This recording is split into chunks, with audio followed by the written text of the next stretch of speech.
feedback from the city council. Again, are we going in the right direction here, or do we need to shift gears?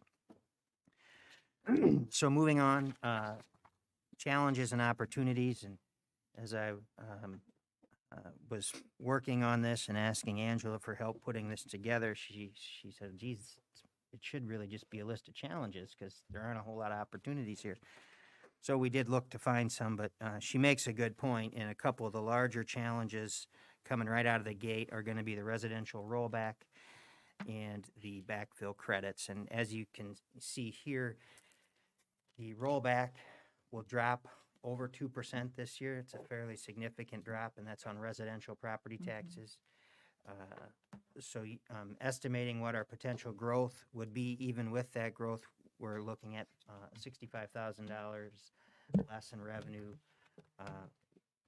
than what we would have initially anticipated.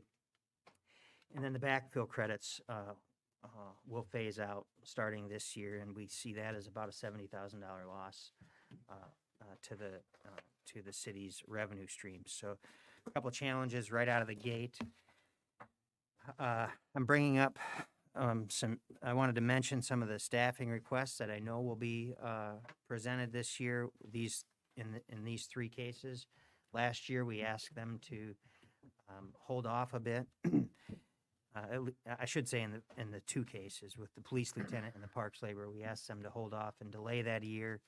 I don't know that there's going to be a whole lot of wiggle room there this year to delay those. And then the fire department, again, will be looking to take another step forward in their staffing plan. And I know Tracy just met with the chief today to talk about a SAFER grant that we will be pursuing, and we're hopeful, but we cannot count on that to make to be guaranteed. Some positive notes from a road use tax perspective. With the new census data in, we're looking to see planning to have about $163,000 in additional revenue.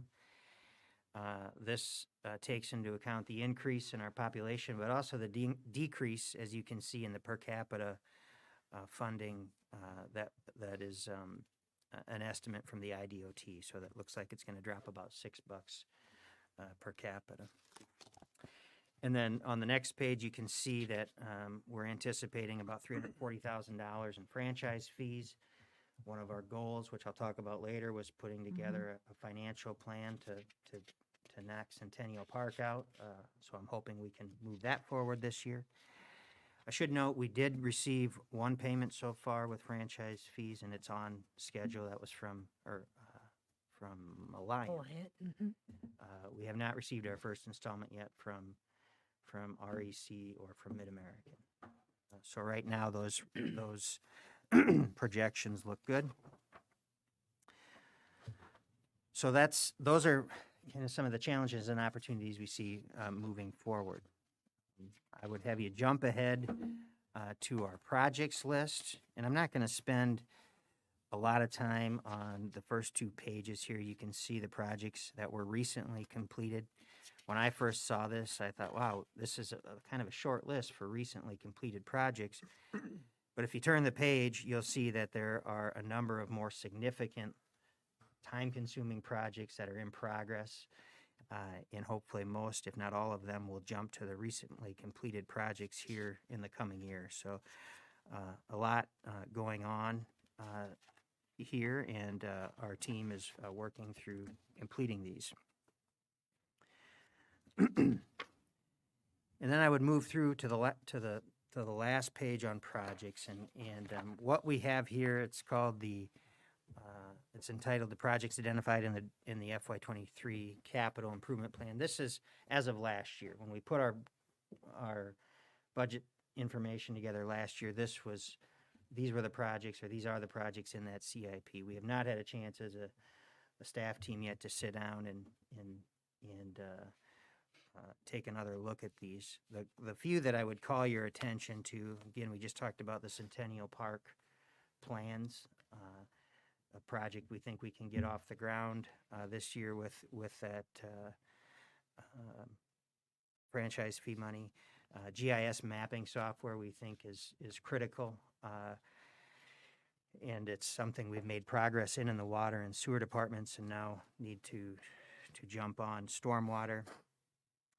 Of course, we have the civic campus construction that would start late in FY23, and then a variety of other projects here. And again, we have not met as a team to determine if any of these need to be pushed back or not, at least some of these smaller projects, but that will give you an idea. And there might be some new ones that come online when we have our discussion in January. So I want to flip the page now to the goals report. And again, feel free to jump in here and ask a question, but I'm kind of presenting this to you, and then hopefully we'll have the conversation at the end. But the goals report, we just talked about this. What I wanted to do, and what you can see here, is 3 of them are kind of highlighted or raised up in here. Of the 7, 4 of them we're making good progress on, or they're already complete. Of the 3 that remain are assemble a youth council, and as I mentioned, this is a project our outreach coordinator is going to work on. Develop a plan to complete Centennial Park. We talked about that now a couple times here tonight, and I'm hoping we'll have some support to move that forward. And then the city's role in economic development. This is one that we have not had an opportunity to spend some time on, but I'm hoping that once the budget's completed, we really put this one, start talking more about this one. We've had some initial conversations with ICAD and have started on updating or redlining our current economic development strategy, and should have something to you in the first quarter of 2022. So then we're moving on to social services and equity. And here again, we've in the past have taken this meeting to take the temperature of this group to determine where you want to see our social services budget in FY23. I think we have a bit of a unique opportunity this year and probably next year with the ARPA money, to use some of that money to help supplement these services, as we've talked about before. And so that will kind of lead into our next discussion on this agenda, actually, on where you guys want to see that money go. And then the last page is really just kind of an update on some equity things that we have worked on and that we'll continue to work on. And this slide is in here so folks understand, and so you understand that this is an ongoing effort on our team through some of these bullet points here, like community outreach, local partnership, hiring practices, and policing, of course. And hopefully you all saw or will have an opportunity to watch the video I sent you earlier today on inclusion, or ICU, Inclusion Culture University, which is something the chief is an organization the chief is working with. And then, of course, our outreach coordinator at the community center will really start jumping on some of these items as well. So the question is, where do we go from here? And are there other programs that are not on here, or projects that you want to see us tackle or consider in the budget for discussion, something we can prep for so we can have that discussion? Are there things on here that you think, no way, we're not interested in doing, or we've changed our mind on that, or we don't need that? So I guess I would stop and want to hear from the group at this point. Comments? Ryan, on the stormwater project, where are we on the stormwater fee structure? That's a great question. We are, Ryan Rusnick's fairly new hire, Sarah, has GIS experience, and so she's working on that when she has time. The challenge is it's just a little time consuming to collect all that GIS data on pervious and impervious services. Mm-hmm.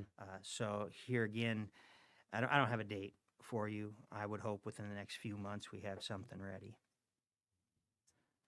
Brent, are you referring to the list of items for the ARPA funds to be distributed? Or are you back in the budget necessarily? Not necessarily, just impact on budget. If we're Okay. going to see something that we can vote on a new, stormwater fee structure, because I know that there are some projects that have been holding for a while, and we're seeing more and more, heavy precipitation type events in town, and it's certainly something that needs attention. And it just reminded me that it had been a while since we talked about the fee. It has been, and I would like to think that we could have something in front of you so that it could be acted on by July 1. But I need to circle back with Russ on that to confirm. Sure. You had one basically done before, stormwater. Well, we and had then council didn't go along with it. kind of big concepts, but never a specific plan, if that makes sense. And discussion for another time. Annie? I really appreciated seeing the goals report. Well, all of the information, but the goals report page, and I think just a couple points on that. So the franchise fee, I think seeing that 340,000 felt like a really real great number. So just appreciate the conversations we've had on that to implement that. I think that it was something that was necessary moving forward for our city. Be interested to see, obviously I'll listen in. Spring of 22, the economic development plan. So that'll be good to see, as that's probably the tail end of the goals that we talked about. Then going to Centennial Park, I think probably closing that or with those additional funds, I think will be great. And I don't know with that planning, obviously it's to all of you. For the splash park pad, I think doing that, just a recommendation would be, as we're out at that park often, just having people use that and have it much bigger than the one that's at Penn Meadows, because that is really overcrowded. I mean, in a great way that so many people love it, but just making sure to scale, and obviously Guy's the expert at that. Something that wasn't on here that we've talked about before, and Ryan, I know I didn't send this to you ahead of time, Sorry. was with our parks map, and obviously that's later on the agenda for the development we'll be talking about, but just re-looking at the parks plan and where those gaps are, and if there would be an allocation for additional money for land for parks. So just something to consider. Obviously, this is for all of you, but just as land continues to disappear, in a sense, is that something we want to put money aside for? Just something to consider. I think on that point, there's two locations that are already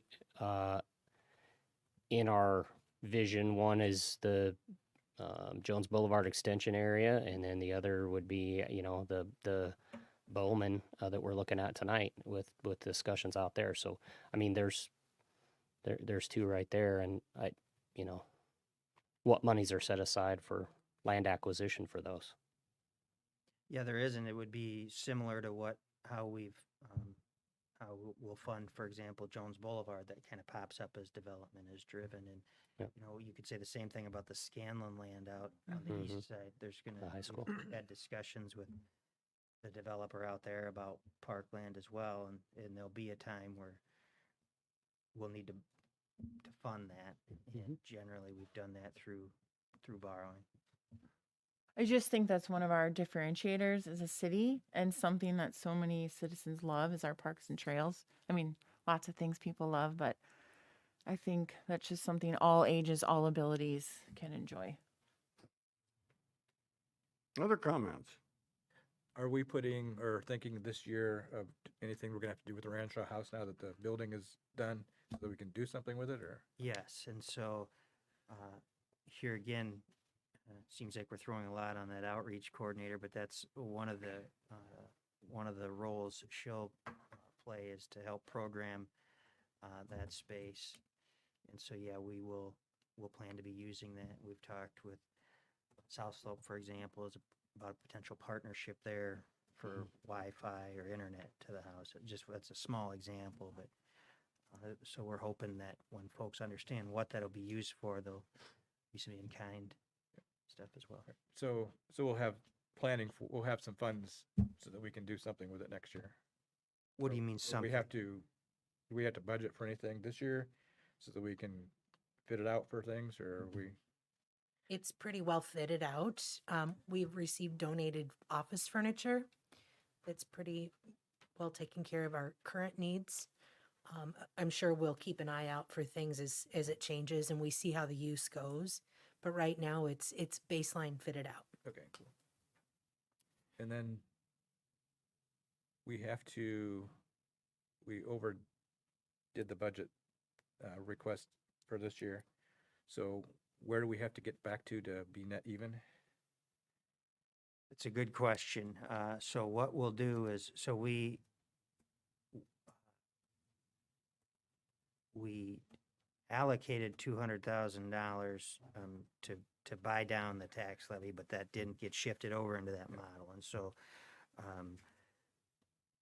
we'll put that $200,000 plus some interest back in, and that'll buy down that levy. It's a little hard to tell what it'll buy down to now because we don't know what the tax value is.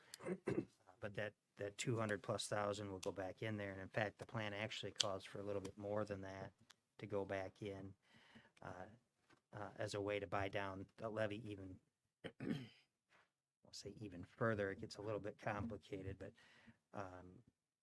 I don't know if I'm answering your question. So what Brian. was our original target for last year? 1132 30. or 1? 32. 32. Too many numbers in my brain.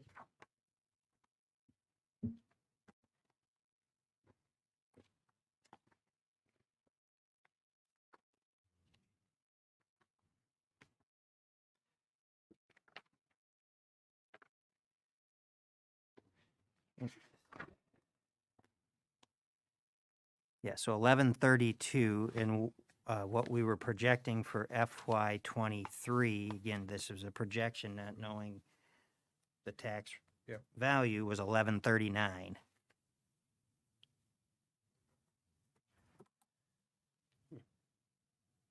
What are you thinking there, Brian? I'm just trying to figure out, do you want us to tell you now where we want that number to be, or you want to kind of mull things over a bit?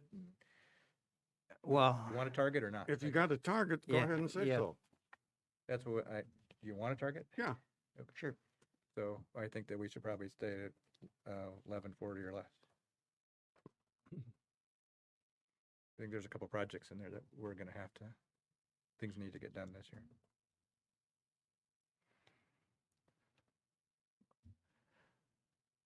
Other feedback on that then?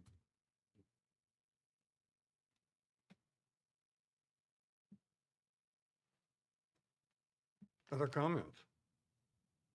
Yes. Oh, go ahead. So Mayor, I guess the other two things on my list as we went through there, Ryan, economic development and incentives, aside from things like TIF and that will be a discussion that I'll want to have as we talk about that role that the city plays in economic development, what that looks like, if there are additional incentives, grants, things like that, that may come, not necessarily in 23 because we're a little bit behind, but for sure 24 as we start rolling out whatever our plan is to start attracting more businesses and expand this tax base. And then finally, I guess my comment on the ARPA funds, and I know we're going to talk more about that. I think we have a unique opportunity to really put a good foot forward for our social services with that funding. That was one of the reasons why I asked the question that I did prior to council was I was hoping we were going to have some partners identified for the Rancho house so that we could somewhat put a dollar value on, what the use of the facility would be for some. so that we could more evenly spread out support with ARPA funds and whatever else the council decides. But I think we just have never had an opportunity like we have now to really. We've always fully supported social services and our partners, but we have a unique situation, and I think we need to maximize that. Just to clarify, are we talking about rental? Of the Rancho house? Mhm. Yeah, so, if partners are identified and they have office space or that's going to be a headquarters for someone or something like that, and that's going to be an in-kind donation from the city, there's a monetary value to that. And so if somebody is receiving, if there's an agency that's receiving that, maybe instead of giving, $15,000 to that agency, maybe it would be reduced a little bit and we could help spread that money out to other partners in our area, was my point. Yeah. The thing is, when you have the social groups apply for grants, and maybe on their behalf that we do it, that in-kind can be figured into our contribution for grant purposes. So there is a merit to that. Thank you, Mayor. Can I ask, Please. have there been people identified for that already? I reached out to all of our current grantees of social service grantees and asked about their interest and need, and had several agencies that were super excited about having that opportunity and are on the short list to use it. But we're talking an appointment here or an appointment there, Okay. not long-term rental. And I think I that see. makes a difference if it's like long-term rental versus, appointments here or there as a hub, or a pilot, a satellite location. It would definitely make a difference with that. Yeah, I like to think of it almost like a collab for social service. Yeah.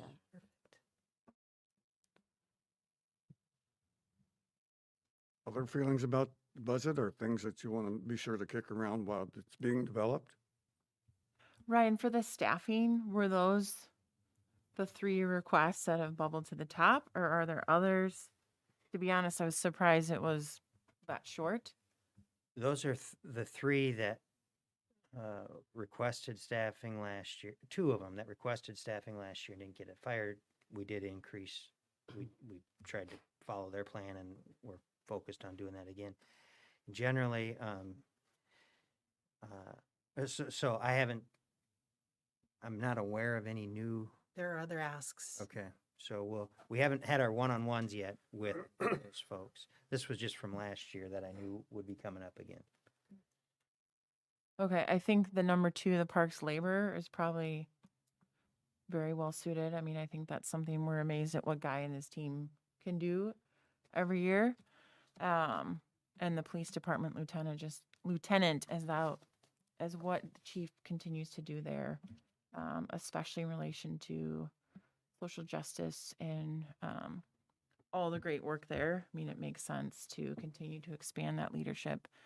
And then the fire department, I think, just a nice, well laid out plan with that. So thanks for clarifying. Figure there must be more, but it makes sense from years of discussions of what we've been through that those would be on here. Other comments? Wishes? Like to see? I know one of my staffing asks from last year, an economic development person, that's what they do for the city. So that's always in conversation, and that's my view. And Ryan and I have agreed to disagree on a few of those things. But having somebody out selling North Liberty, and that's their job, and every day they're out networking and bringing in business to our city, I think holds value, and I continue with that view, and it'll make for good discussion. So have your basic questions been answered for now? Yeah, yes. Short answer, yes. We'll continue this discussion in January. Thank you very much. I appreciate your time on it. Next item is American Rescue Plan Act. I'd sent an email out previously, but just as a reminder that we have the DVIP program that was requesting funds. We're looking, or should be considering the Inside Out release program, and also the Cedar Valley Animal Shelter, where we take our animals, is going on a capital campaign to do something with their facilities as well. Other than that, that's the only direct receives I've had. So.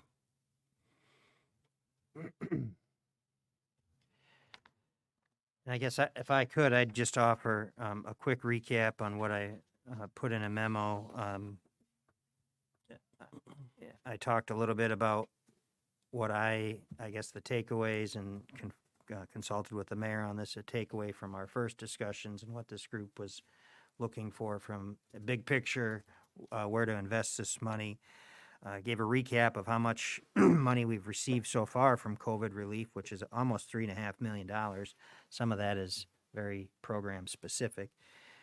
The money that we're talking about tonight is the 2.9 million approximately. And then put together just some ideas. These numbers are not magic. They're really just ideas, conversation starters. Some of it could be spent immediately, which I believe was a goal of a couple of you. Some of it would take a little more thought or planning to spend. So I guess well, from our standpoint, we're looking for direction from the group on how you'd like to proceed, or try to answer any other questions that you might have. The thing that I wanted to remind council of is there were some things that you wanted to get money into the stream right away. And so I was hoping that this evening, if some of those could be identified, we go ahead and allocate that so we get the stuff going that need to be going, or contributions made that need to be made, and go from that point. And I see we have a guest in the room tonight. I like Kayla. Did you want to say something? I figured.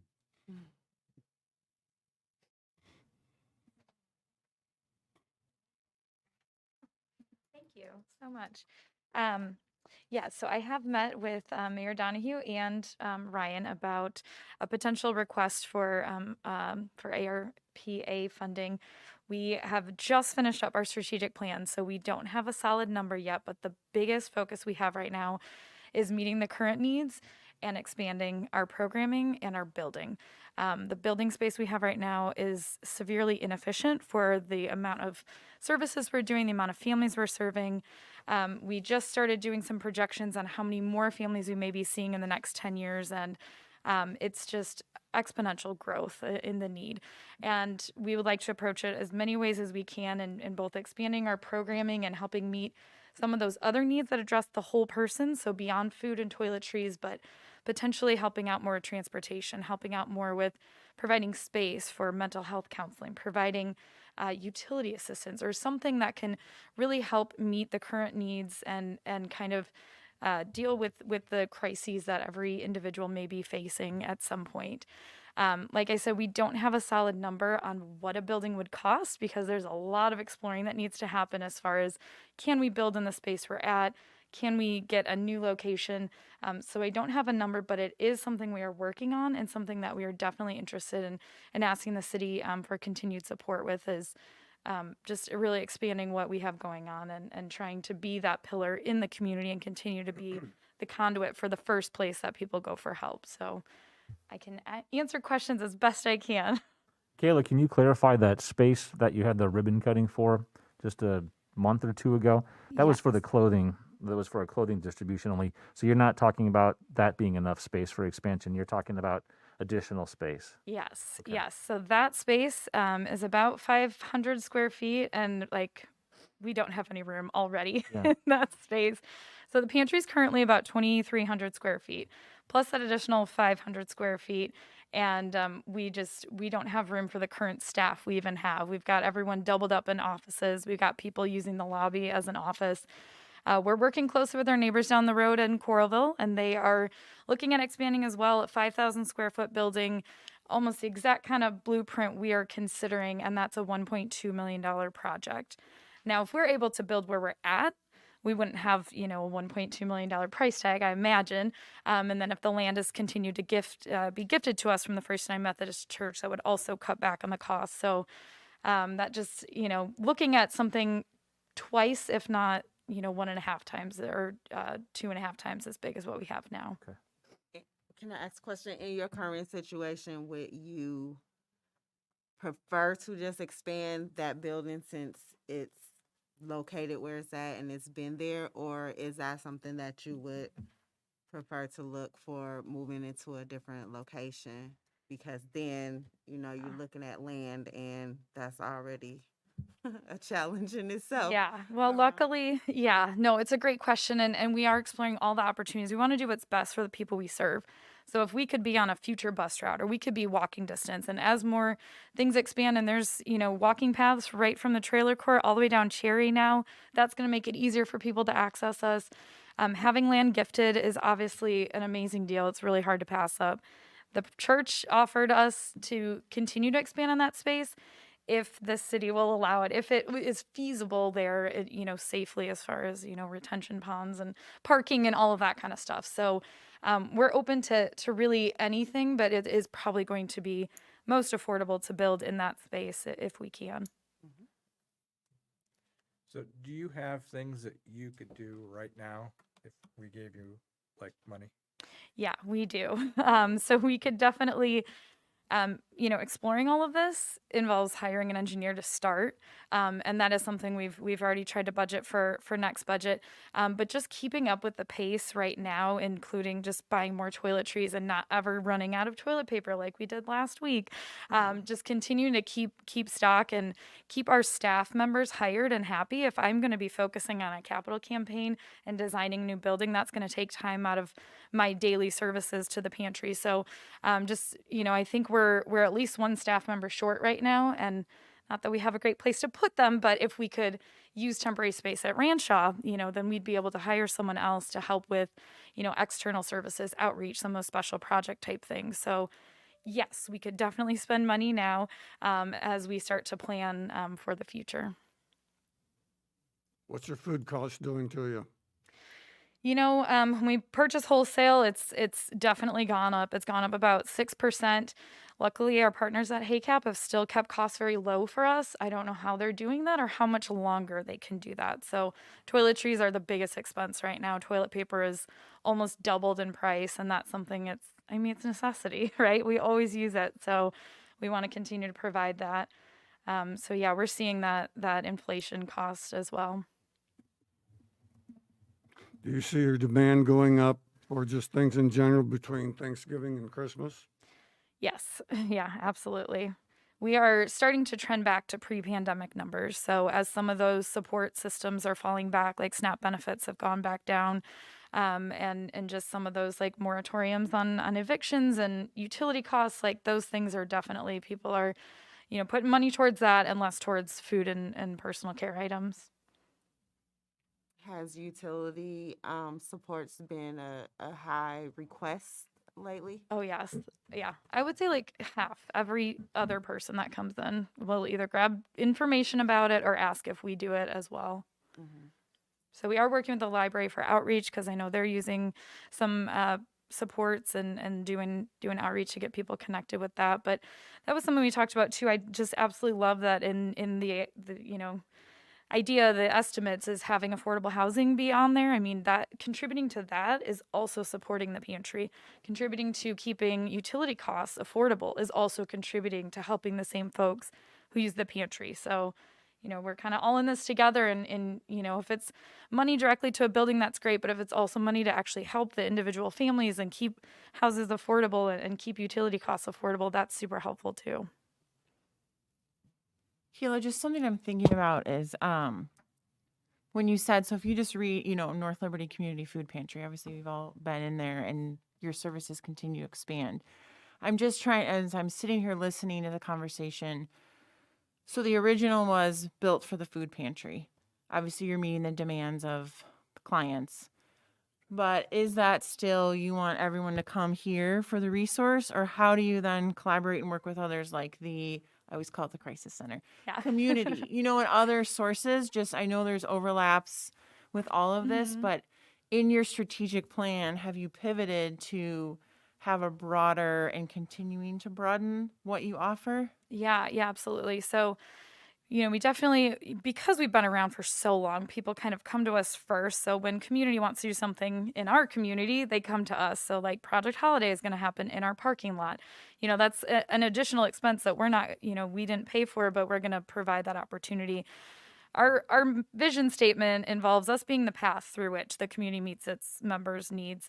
And that doesn't mean we're going to be all the things to all the people, but we're kind of the starting place. And if we can have that landing spot, that zone where people can come in and get all that information, and we can use office space to, do crisis counseling, to do medical screening, all of that kind of place. We currently have a mobile pantry or a mobile clinic that comes to the pantry with UIHC, and we work with the library, and we work with all these other groups, but our space just doesn't allow for all of that, So if we want to have a big event, we can't do it at the pantry unless it's nice out and we go outside. But it's definitely part of us not overreaching, feeding and clothing our neighbors and meeting their essential items needs, but instead collaborating and getting people that access to those services, even if we're not the ones providing it.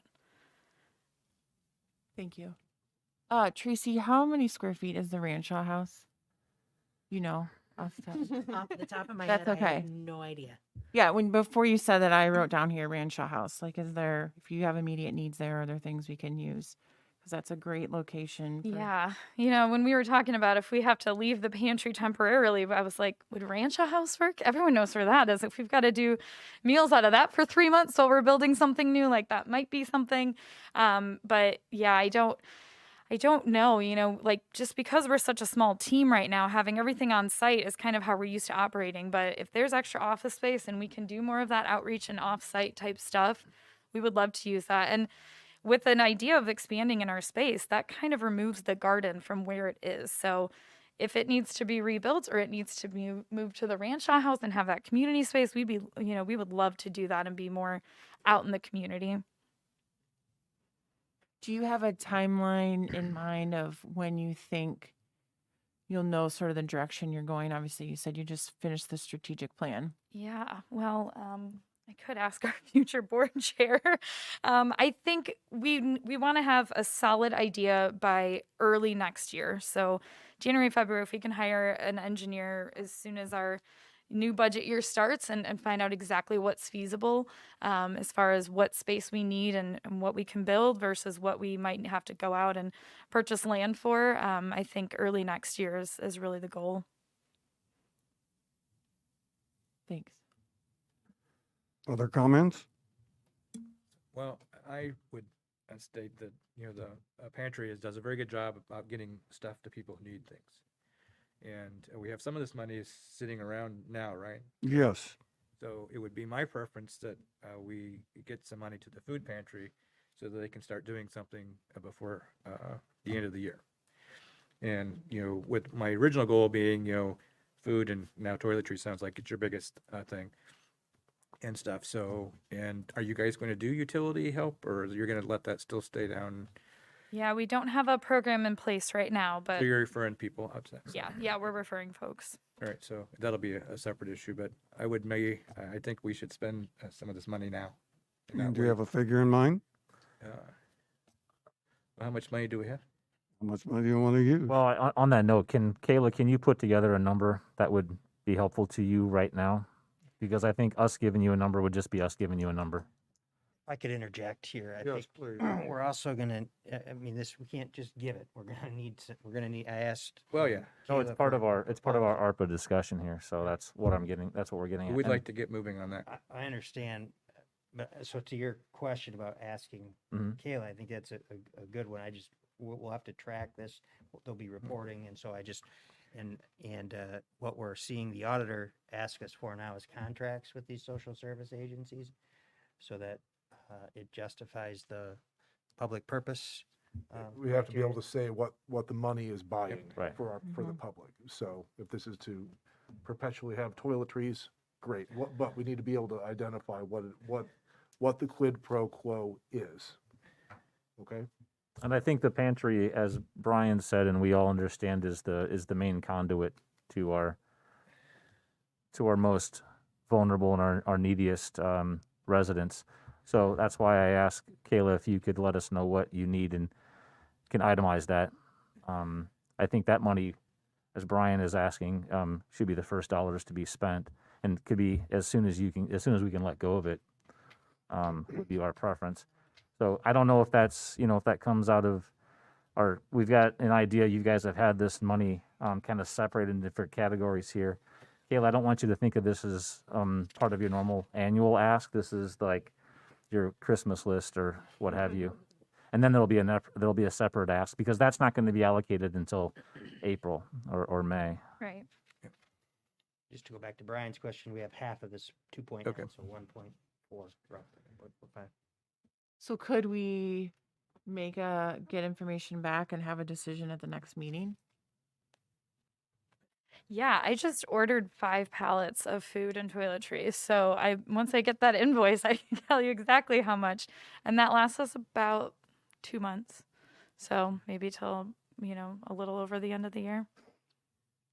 Yeah, would you say that you get a lot of complaints or requests on childcare so that people can go to work?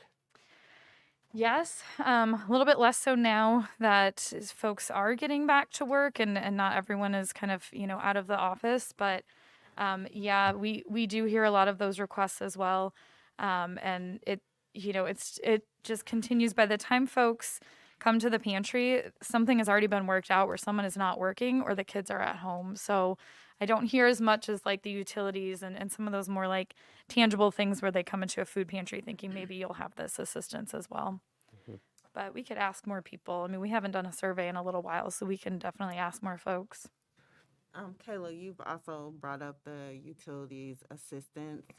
Is there a program that, that you could kind of replicate or use, and put in place? I know you also talked about staffing and all that, so we don't want to put more on you guys that you already have right now, but if that is something as well that you could add in there, just so we could have something to look at and review and potentially add that in there with that request. Yes. Great question. So we actually just hired the former emergency assistance coordinator from the crisis center. So he's our special projects coordinator, and that role kind of continues to grow and be defined. So we discussed briefly about, would you be interested in creating a program just like what they have at the crisis center, but here and just for, North Liberty residents? And he thought that was a great idea and has the knowledge and background to do that. So it really just it just requires a lot, the staffing, it's the time, it's the recruiting of volunteers, going through, legitimate bills and setting up a system with the, utilities. But yes, we could definitely look into what that costs. Yeah. And then it would fall to Grant then to write these a contract, or you would. Your attorney can help too, but yeah, absolutely. And that's something we can. Yeah, is that like crazy hard or? Yes, Yeah. very challenging. But- Only the sharpest legal minds can do it. Oh, then we're good. Yeah. All right. No, Just be thankful he's not on billable hours, or he'll stretch this thing out. Every 6 minutes. Is totally doable. is that something that's part of the ARPA fund rules, that they've created more red tape? That I mean, if we're hamstringing social services to have to come up with contract language, No, that seems It's our- counterproductive. no, it's our state auditor. Yep. The auditor I like to use the phrase loosey goosey. I do it in at least once a council meeting per year. And a lot of cities are a little more relaxed about how they handle social service agreements. And you all sit down, you hash it out, and there's a general discussion of why each of these projects, why each of these entities, or the work they do is is of benefit for the community. Mhm. We need to do something a little bit more, says the state auditor, to make sure that we're complying with the state constitution that prohibits the expenditure of public funds for a private purpose. We have to make sure that our funds go to a public purpose. We have to identify what it is. And so the best practice that was promulgated by state auditor's office was to include a contract, say what it is we're buying, and identify the need. It doesn't need to get down to 2 pallets of food and toiletries, but this much dollars for this kind of thing. And we here at the council identify that this serves a need in our community. Something like that. And that'll be my job to put all that language together to make sure it satisfies the law and the auditor. And Kayla, we'll just need you to tell us what you need, and have the council sign off on it, and I'll put the paperwork together. Will this also apply to our regular social service allocation? Yes, sir. It's gonna make it messy. It will. Just to be clear, with this particular money, we'll have two reporting requirements. So we'll have to appease the state auditor, but we also want to keep track because I don't know if it's a likely event that the federal government comes back and asks, how'd you spend this? We'll certainly have to put a report out on it, but we need to make sure we know how we spend it so they don't ask for it back. We're going to be reporting on this for years after it's expended. I think it's similar to the FEMA grants that a lot of agencies get. There's a lot of documentation. It spans many years, so a lot of us are familiar with some of that. Well, if I may, I definitely think you all do a ton of work and serve a number of families in our community. You also help us understand what those issues are, because people are coming in there. So, I mean, it would be remiss if we did not try to find a way to support and make it not as complicated with the reporting as possible, but definitely appreciate all the time, the thoughtfulness. I mean, I'm pretty sure you all hear a lot of heart-wrenching stories that is just like, why are we even here and have to deal with that in the first place? But it's reality, and you all are doing a phenomenal job. So good job. Thank Keep you. up the good Thank work. you. So what do you want Kayla to look at and develop? Immediate needs that you could use now, what that cost is. So we can, I think what you're hearing up here is we'd like to do something as soon as we can, short term and then a longer term as well. Yeah, I think this mainstreams it for us. These dollars can quickly go to work to an organization that has a lot of impact on our community. So should we give her a maximum range so that she can do that, and then Well, I'd get that suggest, to grant, and then they could do it by the next council meeting? If it stayed yeah, within. whatever. I think that'd be helpful for us. Okay. So, because then that way we're not waiting for another. So on that front, we have ARPA, the monies that Ryan in his memo had put out suggestions in there, that there's a $300,000 allocation for social services. Some of that would go for this purpose, and some of it would go for our normal annual review. Looking back at the previous year's requests and then what we've awarded that year, the following year, we had nearly $150,000 requested last year, but I know that the school district took the year off basically in that request. So I would maybe just as a starter float out that we have $200,000 available for traditional monies and maybe make $100,000 available to the pantry. I'm fine with that, because that was what I thought we should do anyway. So, I mean, it's in town, it's a proven place, and we know the people who run it. We have great confidence in them. Yeah, I think that's a great starting point. Yeah. To see what then you can come back with on that, Kayla. And I think hopefully what you're hearing loud and clear is you are an amazing leader. So you live this, you're passionate, you're out there all the time. So none of this would be possible without you. So thank you. Thank you. I appreciate that. All right, I will get those requests back to you. Thank you. You okay with that, Brian? Yeah, I'm okay with it. My thought is I want to see this particular agency be atop the list in the funding amount because of the direct, immediate impact that you're all talking about. So if for some reason the cap is exceeded because of the need after the holidays, things like that, we don't have to spend all of this, now. And I want to leave that door open also down the road. Good point. Yeah, because there's a whole nother cycle to look Yep. into. Right. Okay, All sport? right. Thank you. That helps. Appreciate it. There you go. One of the other groups that have made a particular request was the DVIP and their building program. How do you feel about that one? Is that 25,000, I believe, if I Yep. recall?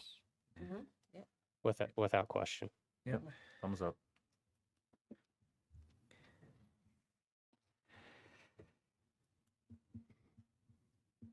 I can't give you other amounts because I didn't get any from anybody else, but is there something else that you want to pursue actively? Yes. Would the animal shelter actually qualify though? I don't know, we'd have to look into that. Yeah, But 'cause that Legal seems, question.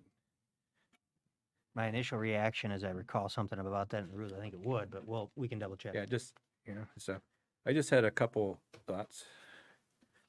So, I know last year when we did, some of the people have made their presentations and, we were mediumly, tough on people who were trying to like get infrastructure for things because there was no way to continually maintain that and stuff. So if there's some extra money this year, that may be something to reconsider, that allowing for some infrastructure needs that can be spread out over a couple years because of we would actually have some extra funding. Well, And actually, you can spread the money out for 4 years.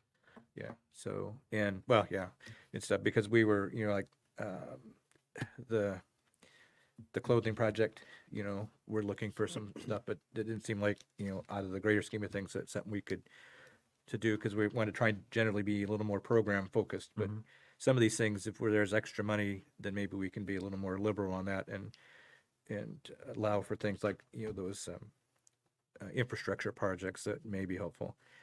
I think the city lost revenue with all of this, and so that affected everybody. And I actually kind of like the idea of using some of that money to go back to everybody. And I think maybe the splash pad is actually a good thing that everybody can use. As far as something that everybody can, since everybody was affected by this, that everybody can use the splash pad. And I think then looking at some of these water projects, trying to keep utility rates lower and trying to figure out if some of that money could be used to kind of decrease the rate of water and sewer increases and stuff over time. I think that would something we should look into as well. And I want to go along with that. The suggestion to use this for the GIS or for water and sewer projects. I believe we were done with rate increases. Was it with the wastewater treatment plant? This was the first year we did not have a rate increase. Correct. That was flat. Yeah, and so the water treatment plant, I think, only had maybe 2 more increases left on that schedule. So if we could avoid that increase. Well, that's going to be a little harder. It takes different figuring because they're bringing on an additional, 4.5 million? Debts you got to pay. Yeah, but I have that figured in here. So if the goal is to delay those, you're right. I'm showing 2 years of 2% increases yet in water. Yeah. I'd have to. Yeah. That's good to know. I'd have to just. I mean, you put it on the Work with list it. here as Yeah. water projects. If we could, I like that idea, and to say what Brian was saying. Additionally, it's a way to prevent future water rate increases. Make them softer. Yeah, or make them softer. And that, I mean, it won't be money that we spend next week, but it will be money that we prevent from being spent for Later now. yeah years to come. Is that 2% increase though? Is there additional debt levy that comes on after that? Is there additional debt payments that come on the books after that? This model forecasts that to a certain degree. I mean, we're going out to FY 32 here. But I have included in here projects that are in our facilities master plan down the road, even in FY 26, FY 28, FY 29. So I'm projecting that and still showing the 2%, if that makes sense. Yeah. My only other thought on that was if there was a way to maybe take some of that money for in a little more directed way for people with, that are a little more lower income. I'm not sure there's a way to figure that out from what we have for data, but just to kind of ponder that idea a little bit. Brian, what about the transportation program? I'm not sure if that needs to come out of here. I think that I have a lot of ideas on the transportation program. I think. Well, I mean, as it sits now and as it's being used. Yeah, I think we need to expand the on demand. Right. Because I'm not sure that we're getting our money's worth out of the other one. Agreed. And that's a big chunk, and it'd be a lot of rides for people. And that's something you'd be able to expand maybe eligibility, which would be helpful for folks. So because it's a little bit limited now and stuff, but I think if we could use that to expand the eligibility for everybody, I think that would be a pretty good use of our money. And another way, Thought on affordable housing. To add more money to that, or what are you asking? Well, for housing programs, something like we got for the grant for housing rehabs and So we're seeing funding for 60 projects in 23. Did I read? 60 projects. No. So affordable housing grants.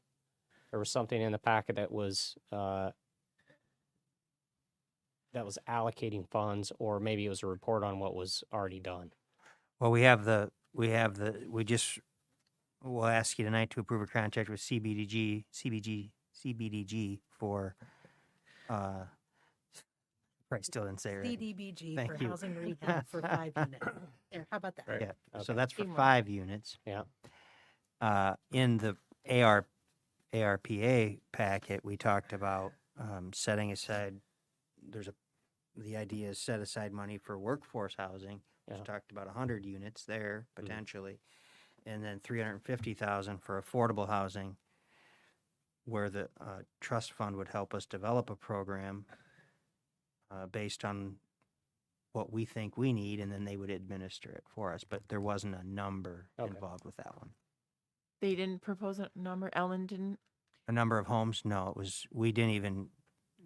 No, we just talked high level. Okay. yeah, because I think the scope of it is yet to be determined Yeah. on whether it's going to be for grants, rental assistance, what have you. So I don't know if this is answering your question, Terry, but I think I'm in favor of these dollar amounts that staff has put together for affordable housing and workforce housing in here, so and keep letting those- them explore the. keep Yes. those subjects active then. Yeah, Okay. Absolutely. I think We we're can do all in that. favor of that. Yeah. Absolutely. Anything else on your mind for programs? So Brian mentioned the something more direct payments to individuals. Is there a way for us to understand if and how we can what the county has done for direct payments to individuals? If that's something that we can. There's been an argument on that one. I know there has been. The difficulty will be having the staff to administer a program like that. Okay. You would need multiple staff dedicated specifically to that. So is it something then that the county is spearheading, or would this be additional North Liberty staff that, because if monies could be pooled together, ours with Iowa City's county, anybody else that wants to be in on this, does that help, or is this still going to be North Liberty staff? I'm not familiar enough with the county's project to be able to Okay. speak to that, nor am I familiar enough with the county's workload to know Going through general services. if they would Yeah. have the capacity to service solely North Liberty. Okay. That'd be our position. We'd ask them to do it. Yeah, that's what I was getting at too. I mean, I think that helps to. Well, that, and like the crisis centers, like, they're doing some of these programs for how, assistance for, like, utilities and stuff. Mhm. And, having them, here's what we want you to do, and for these are for people in North Liberty. Yes, And let them kind of do that, since they're already set up to do that exactly. and stuff. But the term direct payments, I thought we as a council agreed that we were not interested in that. We were more interested in what we just did with the pantry, getting money to those agencies that are directly supporting our citizens, but direct payments was not. I was that way originally, Brent. I think I've come around to the fact that there are really people out there that could be benefited directly, and it wouldn't be it would be really, really helpful to them. So I don't know how to get there. That's my only question mark right now. And going through organizations that do serve these folks like the pantry Right. is one of the ways to do that. I would not be in favor of direct payments for what we have and for the amount of money that it would take for staff time to administer. I would not be on board with that. I would just say admittedly, this is not, given our last discussion, we haven't explored it. So if the group wants us to explore it, we can do that and I think figure you out. need to explore it, just to answer questions. Yeah, and I would wonder if exploring it, and if it did come to us, providing those funds directly to individuals, would we be able to change the parameters on that? Like, sometimes that low income is just like, I'm over it by this amount of money, so they don't qualify for it, but that doesn't mean that they're still not in need. And if that's something that we could come up with on our own, I know that makes a lot more work.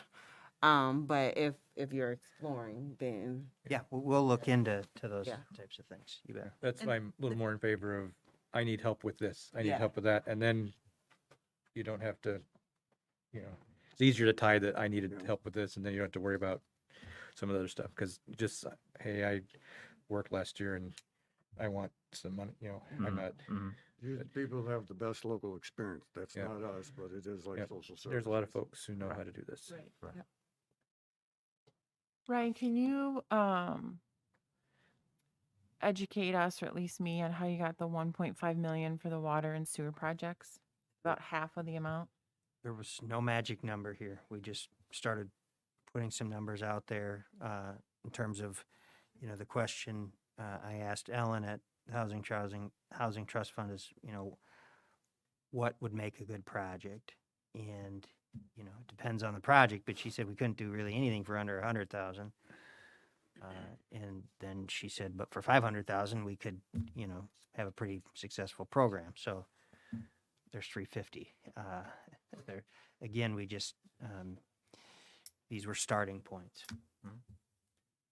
And if we do programs such as that, it would be nice to have something that could keep going into the future, and not, oh, we used all this money up and now that we're done. Because, these, budget pressures will be here forever. Yeah. So it'd be nice if we could figure out things that we We- could we kind of as a have a way to city keep cannot going. Sustain them. Right. Like they do for like the revolving loans for the rehabs and stuff, so. Other comments or thoughts? I think we have enough to get going on right now, at least to start spending some of this. Yep. Well, thank you all for, I know it's hard discussion topic to deal with, but you're off to a great start now. We know where we can really help people right off the bat. Now for the fun one, re-precincting. Thank you, Mayor. It is very fun. We are growing, which is great. And that means that with the decennial census, we've had such growth that we're going to need at least one more precinct, and based on our projected growth, maybe two more. So how this works is every 10 years we have to, following the redistricting at the state level, make sure that our precincts line up with those to the extent permitted, followed by law. And the county auditor's office takes the lead with a lot of the cities here. They put forth a number of maps. I believe they've been provided to you ahead of time. And they, pardon me, there are 3 options that have 7 precincts and 3 options that have 8 precincts. And they are organized by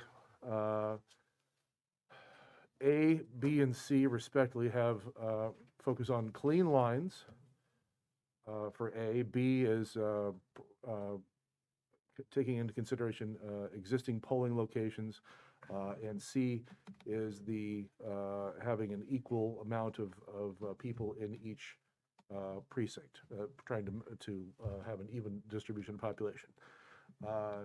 D, E, and F are the same, but with 8 districts, and then the 8 districts have a little more cushion in them for future growth, and those are set forth. I think Tracy and our planning folks work together too, and they recommend that that the city adopt Plan E. Is that correct? Yes. Yes. It's E. And how this works tonight, the council's able to make, you can draw your own map right now. I wouldn't recommend it, but you have the option to do that. These are great tools. If you want to move things a little at the edges, we can do that. But this is probably not the best one to do that with, because the census data was delayed. These maps came to us very late, and we have a deadline, and so we have to have this passed. It's an ordinance amendment. And we have to have all 3 readings done before January 4th of next year. And if you're not having a second meeting in December, that means once we have enough time to give notice and publish, we have to do all 3 readings at our first meeting in December on the 14th. So at this point, what we're going to need is a recommendation from council adopting one of the maps, subject to any changes you need to make, and then we will pass that along to the county, and then we will get to work. I will get to work on drawing up legal descriptions to modify our ordinance to ratify those precinct changes in the form of an ordinance amendment for our first meeting in December. One thing to note with that is we're going to need a supermajority of people to pass that. Because we're going to have to bend our regular rules for publication and notice. So we're going to have a certain number of people here. I think we're going to need at least 4, and that would have to be unanimous to pass that at our next meeting. With that, any questions you have, I'm happy to answer. No, but in looking at the average, it's 2,560 per precinct if it was done ideally. D follows that, and their variability between 8 areas is pretty minimal. But I do agree with the fact that on Plan E, District 47 is really quite low. However, that's the area where we're showing the most potential growth in the future, and gives us the most room. Because you look at the northeast part of town, you're not going to have that much more development there. You're going to have some more in east because of Scanlon properties, but really where we've been heading now is that southwest property. So in trying to push numbers and stuff, I at first I questioned it, but now I'm sold on going with Plan E. I'm with you. I was one of those people that tried to redraw this myself a little bit in my mind. And then I realized what a rabbit hole I was getting myself into. And I like E, and let's just call this good. I like where the growth is heading, and good thought process here behind this from staff. Thank you. So potentially wouldn't even have to do much in the next census. Oh. The way things are going and stuff. And it's okay to have that little outlier chunk on the other side of the interstate then. It is, unless and until there are 50 people living there, and since it's all commercial, Yeah. That might very well change 10 years from now. But for now, it has to stay where it needs to be where it is. Well, then with that, I would ask the council for a motion to direct the city attorney to draft an ordinance using the Plan E as suggested. Yes. Second. Okay, any discussion or questions? All those in favor say aye. Aye. All opposed? Motion carries. There you go. Thank you. You're welcome. Thank you.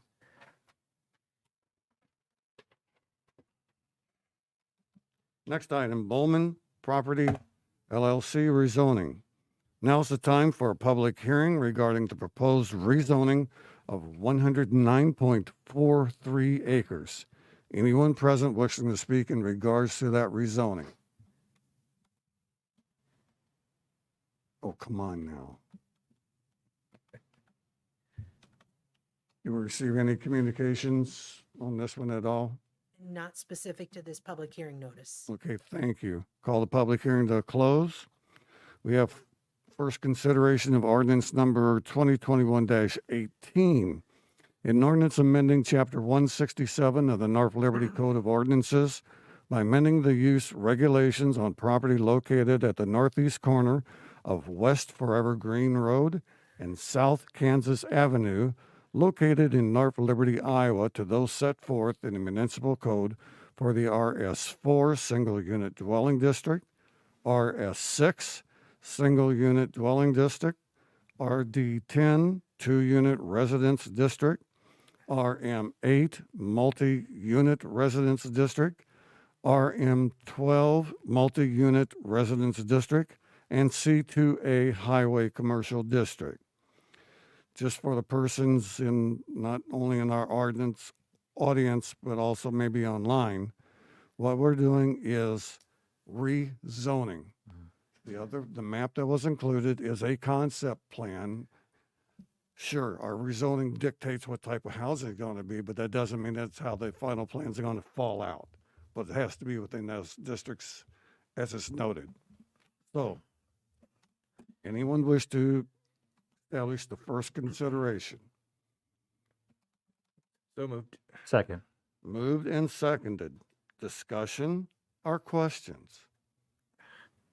I'll just start off with where you left off there, Mayor, in that we're just talking about zoning. So that was a great question. Whoever asked that earlier, and Ryan did that. So irregardless of how this plays out, all that we're looking at is just zoning here tonight. It's a good discussion and presentation at the P&Z meeting. A couple of points that I have really relate back to the land use plan that we have, and our intent is to have the higher density zoning towards the major arterials towards Kansas. So let me, first of all, I'll say I like that there's such a mix of homes in here, and I think this is going to be a well-served neighborhood because of that. I would like to move the RS4 off of Kansas Avenue, at least back to that retention basin. I can't imagine having a single family home right there on the corner of Kansas Avenue. That's one of my three requests. And I'd like to have the RM8 removed from Kansas Avenue, and at a minimum put RM10 up there. Those higher density homes and zoning is what we have in the land use plan, and Kansas Avenue is going to be very, very busy. I think it makes more sense for those up there. So the combination of possibly RM10 and 12 just fronting Kansas Avenue would be my preference. The RS4, where it is otherwise past the basin to the east, I'm great with. I think that's a fantastic location. If it ever develops to the north, I hope the same will happen out there. I would like to move that RD10 from the middle of the development towards the front, and continue to keep the middle of the back of the this property for RS6 and RS4 as much as possible, moving them to the back, and then that RM8 being a transition from the RD10, and the RM12. So just the flow of where that zoning happens, I would like to have the higher density stuff up towards Kansas. And I understand the property owner to the north would prefer not to have anything other than RS4 adjoining them, but I don't think it makes sense as a property owner or a home buyer to want to live right next to Kansas Avenue on a third or a quarter of an acre of land with a single family home. So starting off the discussion there, that's where I was looking at in this map.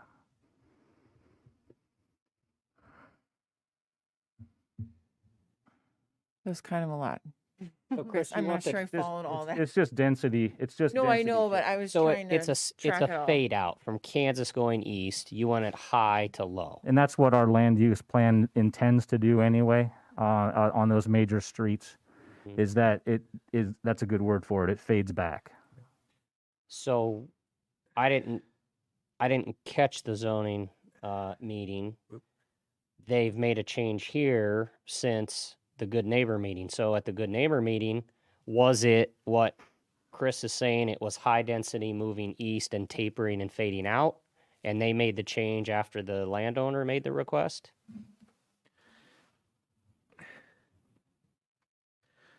Good evening, Mayor and Council. I'm Mike Bales with Urban Acres Real Estate, and I'm here on behalf of the applicant and developer. And I apologize. I thought there was an opportunity for an applicant presentation, so if I missed that. But we did make some changes based on the Good Neighbor meeting. Yes, I mean originally to the area that Mr. Hoffman's talking about next to the detention pond, we actually had that as multifamily, and we changed it at the request of the neighbor of the property. I was following along with a good deal of that, and some of it seemed to make sense, but I think part of how we have it already is we were phasing it to blend in all the different property styles. So we actually spent a good deal of time with the city staff already and the engineers and everything else in terms of how that would progress in terms of larger single family lots, smaller single family lots, duplex, zero lot type properties, and then coming out to more density towards Kansas. So that was already kind of the intent and what we were going for. Mike, can you talk specifically then what changed, what you did after the good neighbor meeting? What was, I mean, we obviously saw the notes were in our packet, but then what changes you had and what you made after?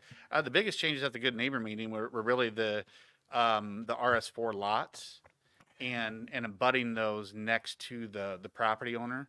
Originally, we had RS6 to the east of the basin, and we had more of the RM8 properties to the north and to the west of the basin.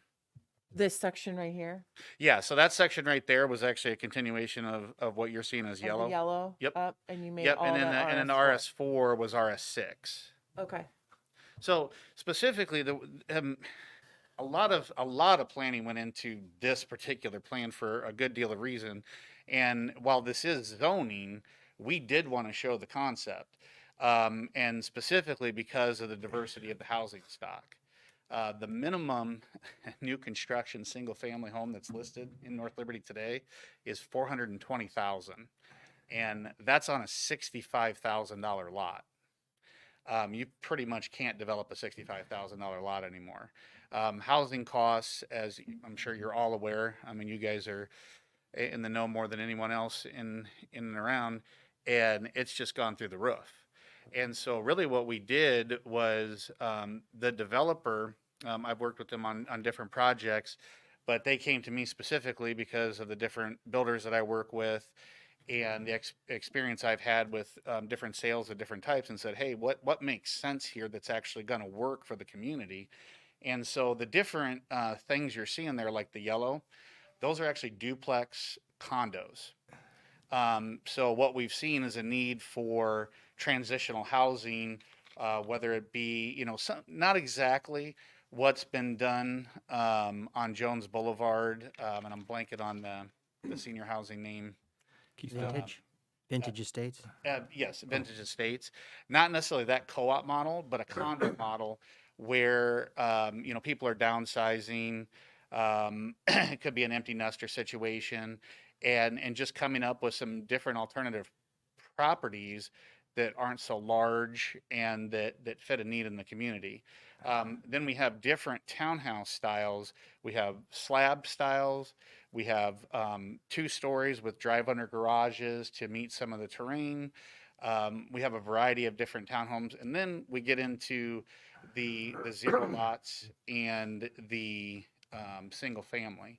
So that's how we kind of transition it. And then towards Forever Green, and then the corner of Kansas obviously is a commercial, and then the larger potential buildings, and we showed those, and there wasn't a specific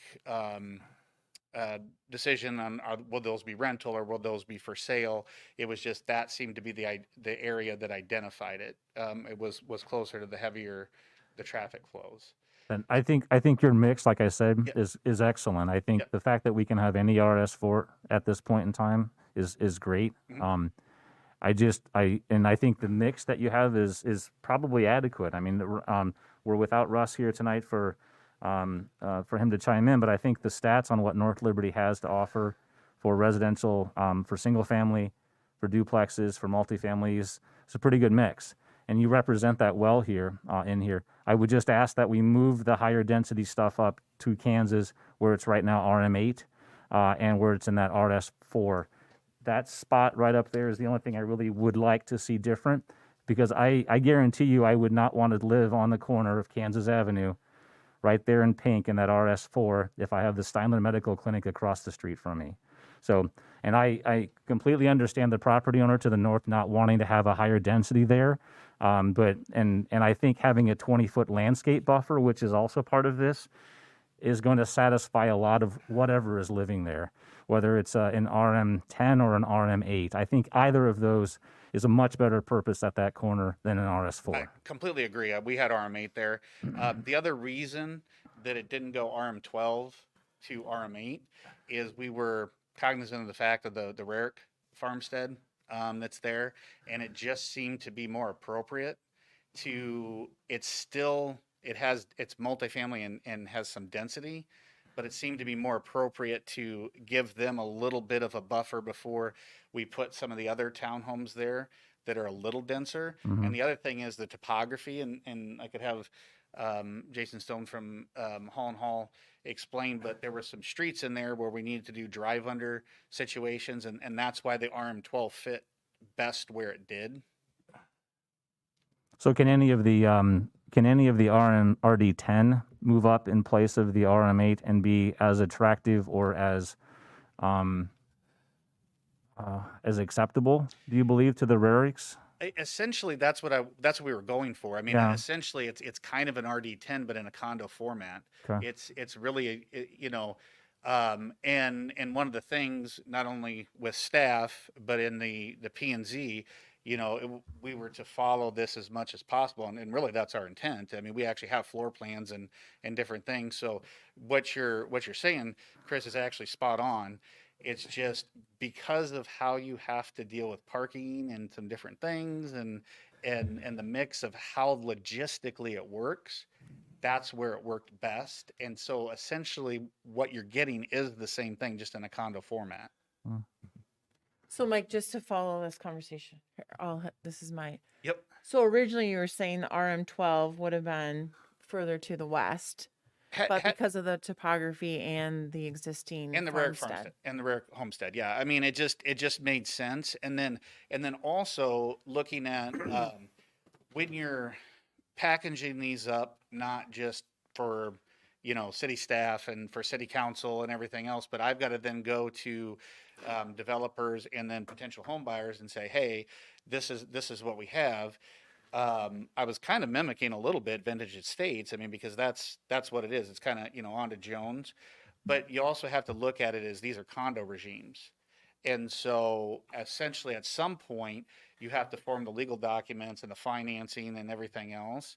And so you kind of put like kind properties together that make sense for the eventual expenses and things that go along together with it. Does that make sense?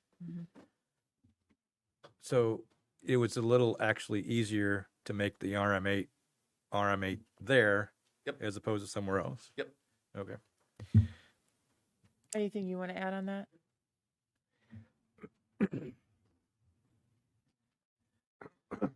So I can speak a little bit to more to the property that was west of that northern basin in there.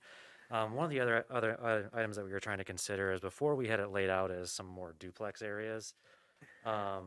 With this version, when we kind of were working with city staff, we decided to try to change this more to the single family, not only because of the neighbor to the north, but also because that northern east-west street is going to be a collector street, so we're trying to minimize driveways off the collector.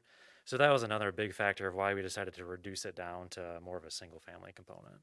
But we would be totally fine taking that RM8 up as suggested. That's not a problem. Over onto the RM12, one of the things you're seeing, and I apologize, I hope you all have the map with the different colors and stuff. But the street that borders the yellow and has the brown, there's kind of a pinkish line of townhouses there, fourplexes. Those actually sit up higher and are drive unders. And so the way the topography comes, instead of a flat, it kind of comes and does a dip. And so we actually have units that face those just like, and they're actually the exact same units that are out next to Liberty High. When you're driving down North Liberty Road and you see the townhouses and the garages are in the back and they dip down, that's where we put those because it made the most sense topography wise. And then we followed that up with different slab style townhomes in the back. And so one of the things we were trying to do, again, in all of this craziness of development is trying to fit things where they logistically fit, along with following the flow of higher density, away. Yeah, so like there's a high point kind of in the middle of the property, right where that yellow and brown kind of borders. So the goal of the units that would be to the west of into that yellow area is they'd probably be more of like a walkout type, and then when you get to the border between the yellow and the brown, those pinkish style fourplexes would be kind of the unit kind of sitting on top, and then on the opposite side it'd be like a drive under garage, and then east of that it'd be kind of like a slab. So we're kind of stepping the units kind of across the property to work more with the landform. So that's just a little bit more info on If it was completely flat and there wasn't a homestead there, we would have done exactly what Chris said. You'd swap them. All right, so I'm losing the battle on the RM8 being moved. What can you do for me on RS4? Oh, we could change that. That's not a problem. Okay. To the west of the basin, we can change that. That's not a problem. We originally had it as the duplex, which we thought made the most sense right up there for the exact same reasons you did. It was simply at the request of the property owner that we changed it. Okay. That's not a problem. So west of the basin, you would have RS8. RM8. All right. Alright, You just continue the yellow up. Yeah. And that's what we had originally.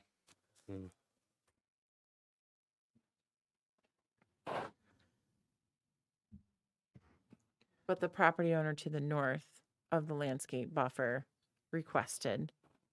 Had requested, but essentially for the same reason around the Rarick farmstead that we did the duplex condos, we were very sensitive before, they even came to the good neighbor meeting of what we were trying to put, next to it. I mean, these are going to be high quality properties. They're actually, it's a plan that's built on Leanne Circle and Donovan Estates, right now. I mean, they're nice duplex condo units. And so I think they would fit against that property just fine. That's all I got, Mike. Yep.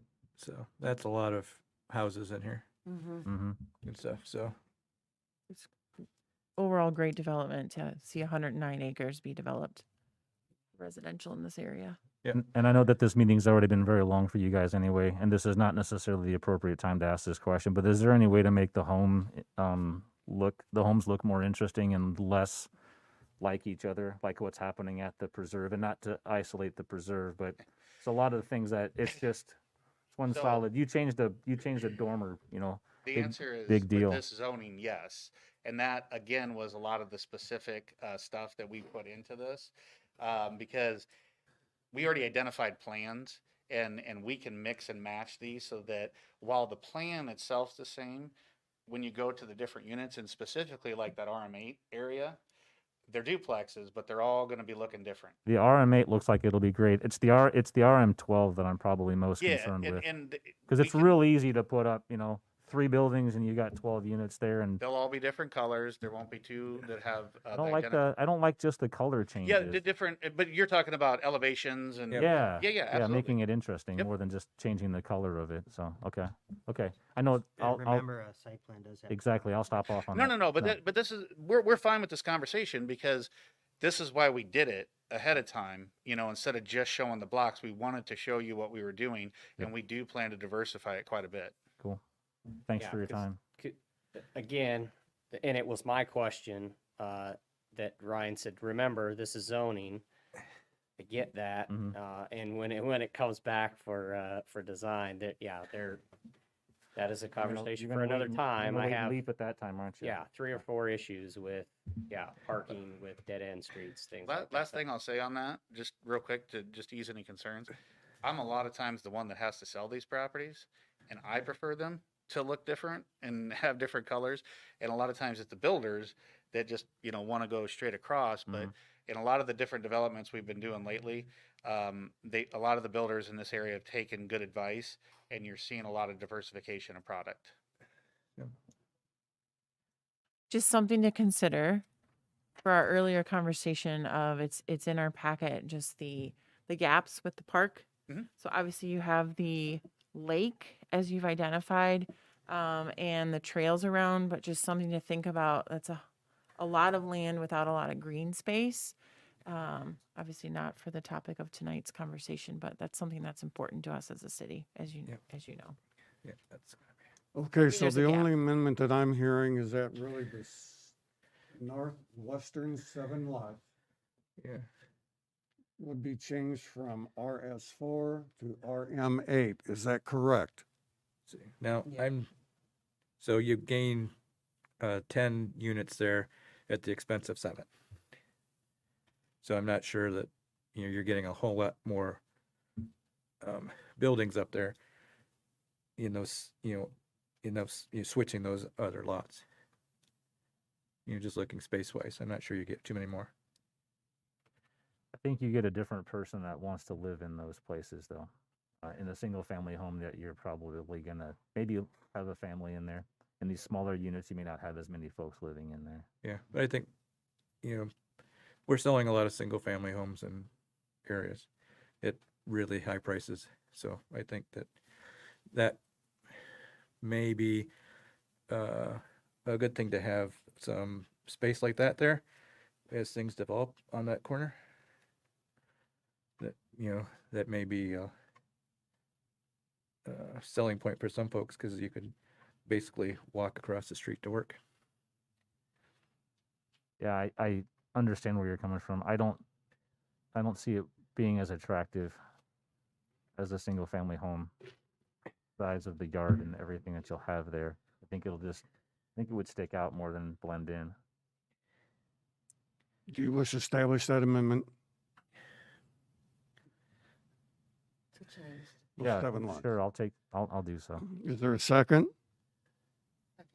Second. Mr. Mayor, I just want to clarify, can we go over in a little bit more detail what the substance of that amendment is? There are 7, the specific units are being changed from what to what? It's the space west of the water basin to Kansas Avenue to go from RS4 to RM8. On the northwest corner, These? Yep. Okay, the pink jobs. yep. Or you're saying keep it, or Leave it. RS4 leave it for and RM8 is We'll buy medium that. density, people. medium high density residential. Somebody across. Yes. Just draw the yellow line Okay. straight up. I think we can do that amendment on the fly tonight. Well, I mean, you will need to make a motion to amend it, but I just want to make sure that we're not having to republish or anything like that. So Okay. I think that'll be okay. We have a motion that's been seconded. More discussion on that amendment. Yeah, I really would prefer to leave it the way it was. Okay. Tracy, take roll. This is on the amendment. On the correct? amendment only. Hoffman, Aye. Harrington, Aye. Smith, Aye. Wason, No. Pollock. Nay. Amendment passes 3 affirmative, 2 opposed. Other amendments to offer. I would propose keeping it as it was proposed in our packet. You Whether we just voted to just amend voted it so to we put can't those- do it unless we come back to the next meeting and then it Yep. just doesn't feel right.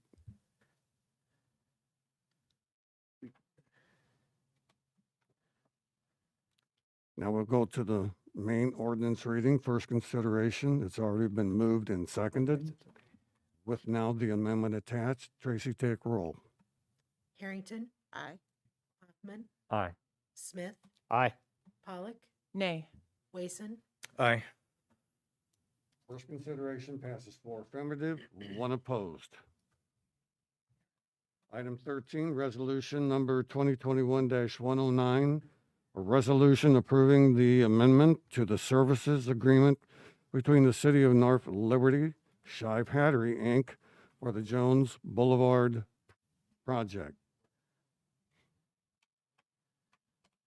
You want to do a little quickie on that one, Grant? Yes.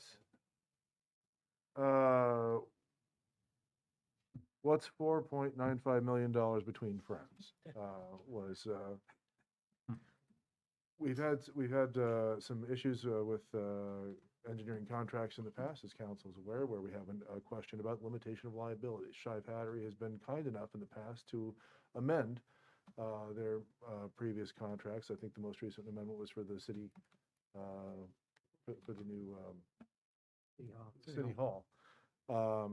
And we asked for that same consideration to be amended into this proposed design work contract for the Jones Boulevard, so that there is an upper level ceiling for what insurance monies might be available. That doesn't guarantee that, but it does give us a higher threshold to work with in case there are issues. So I strongly recommend approval of this, and grateful to Shive for being willing to work with us on amending their otherwise standard contracts. As I understand, there's no increase in cost. Correct. Okay. Anyone wish to establish that resolution? So moved? Second. Moved and seconded. Final discussion or questions? Tracy, please. Wason, Aye. Harrington, Aye. Hoffman, Aye.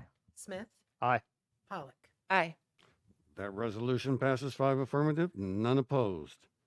Item 14, fiscal year 2021 urban renewal project report. Who's got this one for me? Tracy. This report just basically documents how TIF money came into the city in fiscal year 21 and how it went back out for bond payments and TIF rebates. Any questions for Tracy? Anyone wish to? Well, do we need a formal acceptance for you? A motion, a second, and a voice vote Okay. would be fabulous. Anyone wish to make a motion to approve the report and submit it? So moved. Second. Moved and seconded. Any other discussion? All those in favor say aye. Aye. All opposed, motion carries. Item 15, annual financial report. That would be me again. Yep. Same idea as the last one. This is revenues and expenditures for fiscal year 21. Little brief update. We will have the audit on December 14th. So Dustin has been making a lot of great progress and we're ready to jump in and show you. But this is a report on our revenues and expenditures for 21. Okay, we really don't need a motion on this one because the report will be coming to us apparently. We need a report, a motion to approve, accept, and file. Okay. Same very as the good. last one. Anyone that wish to establish a motion on that? So moved? Second. Moved and seconded. All those in favor say aye. Aye. All opposed, motion carries. 16, fiscal year 2023 annual appropriations. First one, resolution number 2021-110. A resolution obligating funds from the Urban Renewal Tax Revenue Fund for appropriation to the payment of annual appropriation tax increment financed obligations which shall come due in the next succeeding fiscal year regarding A&M development. Anyone wish to establish that resolution? So moved. Second. Moved and seconded. Discussion or questions? Please take roll. Harrington, Aye. Smith, Aye. Wason, Aye. Pollock, Aye. Hoffman. I need to abstain for financial reasons. Resolution carries 4 affirmative, none opposed, 1 abstention. Item 2, resolution number 2021-111. A resolution obligating funds from the Urban Renewal Revenue Fund for appropriation to the payment of annual appropriation tax increment financed obligations, which shall come due in the next succeeding fiscal year, regarding Spot X. Anyone wish to establish that resolution? So moved? Second. Moved and seconded. Discussion or questions? Tracy? Pollock, Aye. Wason, Aye. Smith, Aye. Hoffman, Need to abstain for financial reasons. Harrington. Aye.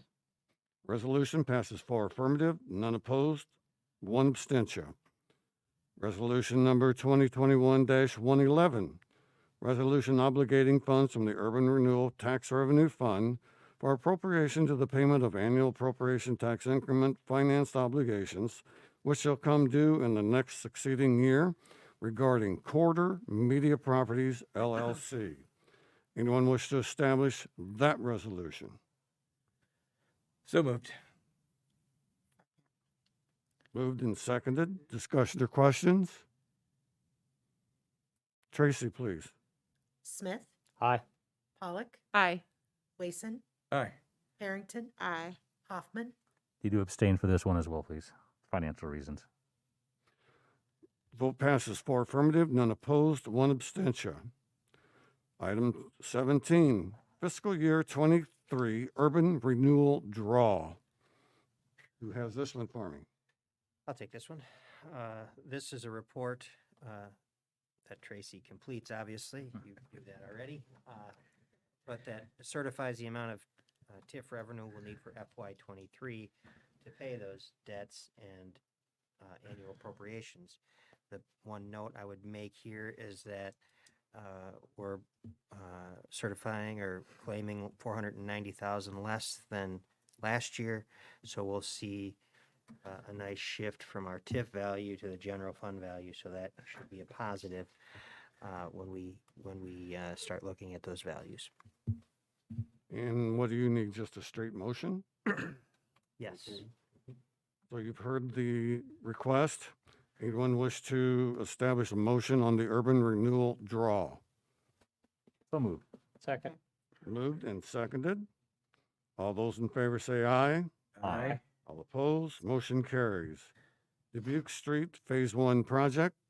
Now's the time for a public hearing regarding proposed plans, specifications, and estimate of cost for the project. Anyone present wishing to speak in regards to that project?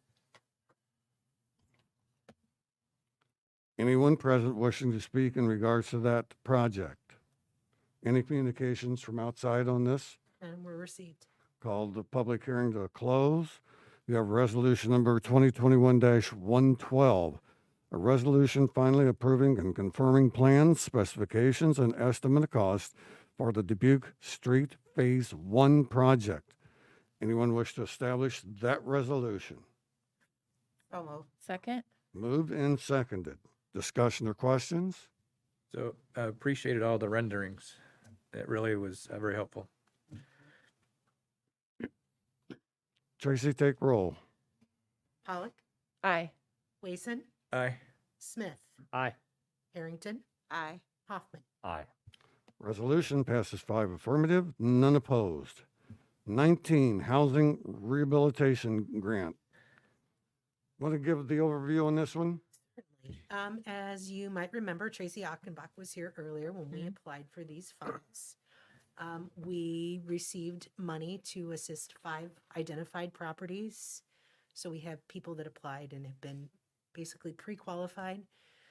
So ECOG will now be reaching out to them to get that project started once we've done this, which is the contract with EDA for the CDBG funds, Community Development Block Grant Funds, And the next agenda item is the services contract, which allows us to utilize ECOG for the administration of that grant.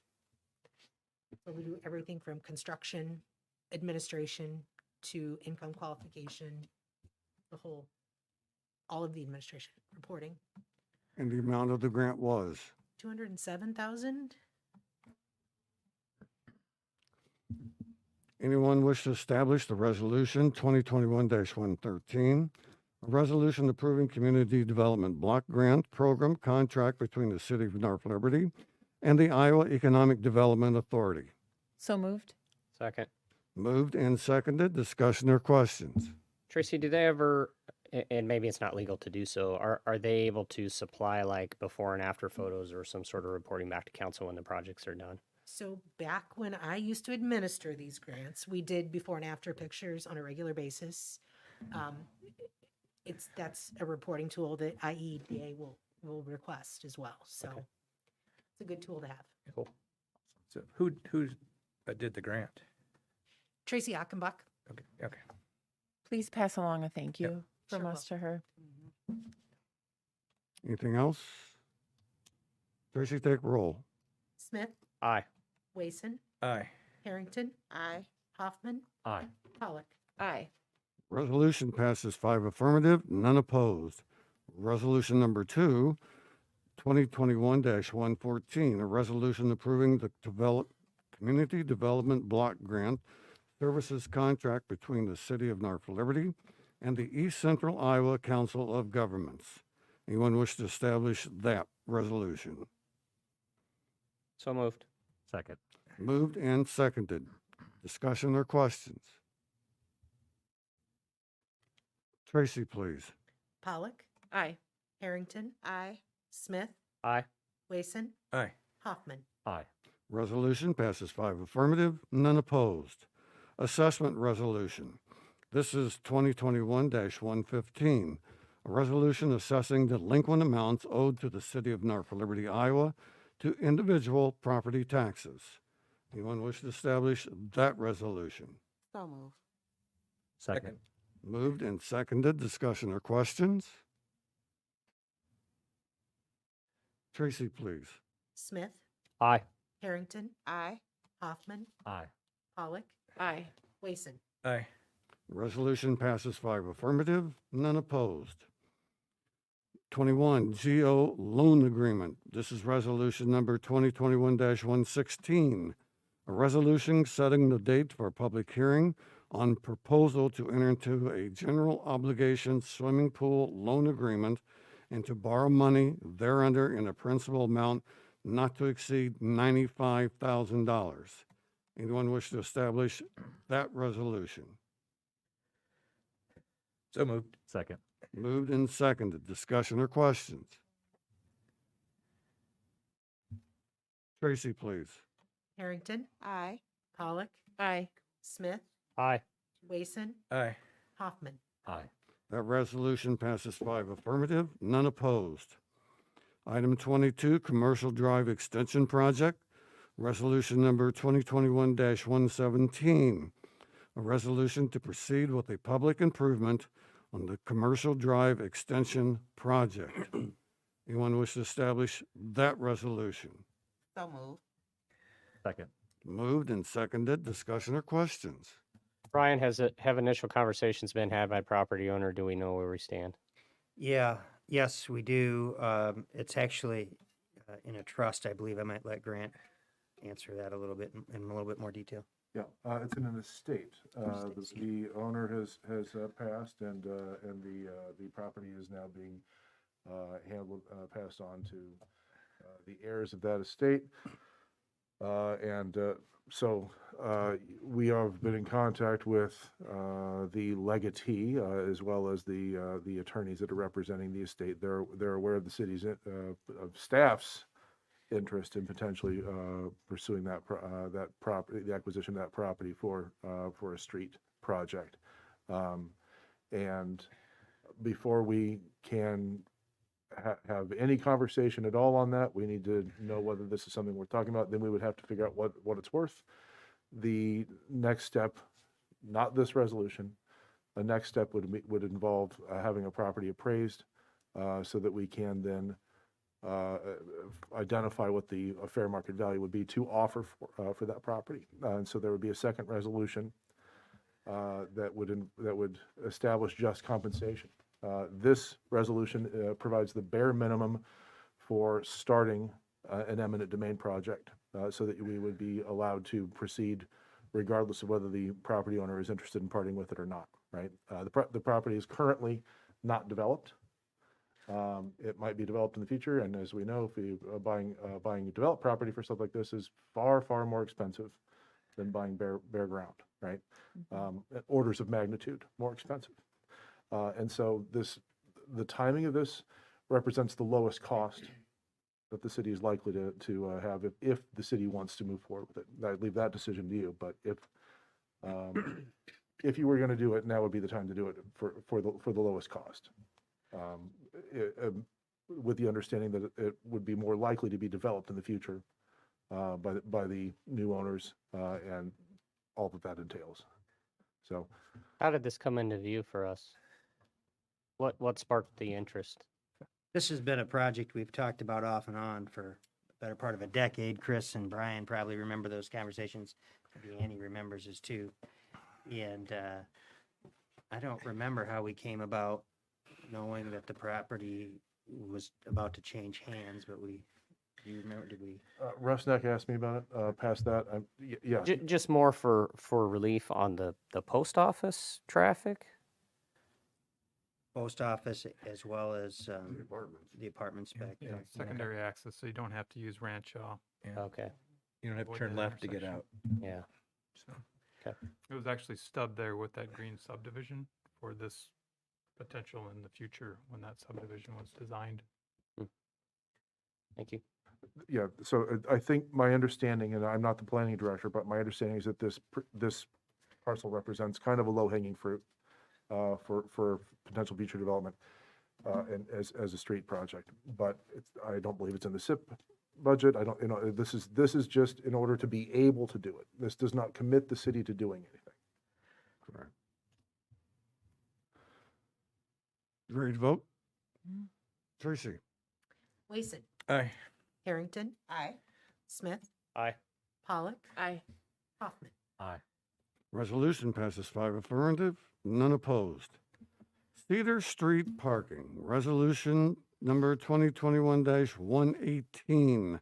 A resolution approving parking control devices in the city of North Liberty. Someone want to just explain briefly why this even come up? Sure. We were contacted by the association to help them limit, or as a request to limit parking on some of the narrower streets and in the cul-de-sac streets, what I would call in the east, kind of northeast area, kind of on top of the hill and in the back, towards the back of the subdivision.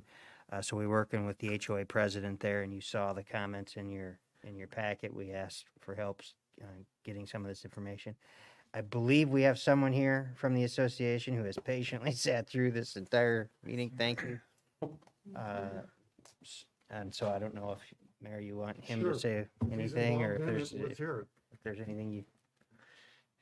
I think this was essentially to be here to answer any questions, but we appreciated the city working with us. When the question had come up, we had relayed some concerns last winter, mostly, a handful actually, but in the discussion with the city, the police had made clear that without an ordinance to enforce, there really wasn't a way to proceed. And it was referred to the safety committee, and the safety committee came up with a concern that the cul-de-sacs off of Silver Maple Trail were really too narrow to have vehicles parked on both sides of the street, could prevent access by ambulances or fire trucks. And that's what precipitated then a letter that Mr. Rezoning had written that he shared with our board, and we in turn forwarded that to all of the residents, about 99 people on the 7 cul-de-sacs, and Hedgewood Circle was added as well. So these are all within Cedar Springs. And we encourage people to communicate any issues they had both to the city and to our HOA board. of which I'm president. I'm Dale Larson. And it's all been, I think, sent to both to you and to us. And basically the feeling was we'd really prefer not to see parking banned on both sides of the streets, but just to do it on one, understanding and agreeing with what the safety committee had concluded. So, Any questions for the gentleman? So it's not both sides, No, Sorry? it's just one side. one side. And so, and you can speak for the board to say you're requesting this.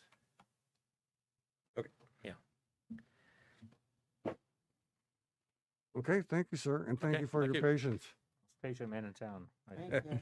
Anyone wish to establish that resolution? So moved.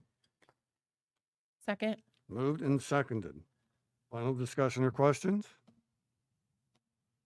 Tracy? Smith, Aye. Harrington, Aye. Wason, Aye. Pollock, Aye. Hoffman. Aye. Resolution passes 5 affirmative, none opposed. Old business. Just real quick, Brian, thank you for going to the MPO meeting and stepping in there for me last week. And I also had a JEC meeting last week. We have them every 3 months, but we're having 3 of them in a row now. And the budget ask that we get from the county in there will be similar to what last year's was, so there won't be any changes in that. So, thank you. Mm-hmm. Any other new business? Annie? Or old, or I don't care. please continue to be diligent during this pandemic. Just please continue to take care of yourself and others during this time, and have a safe Thanksgiving. And get your flu shot. And get Haven't the already. flu shot. That's So a little scary with the increase that we've had in Johnson we're County. seeing that, so. And then I went to the MPO meeting and you talked about the rail plan. The other thing on the website, right under the agendas, the MPO. And if you get some time, just look at, as their master plan is coming down.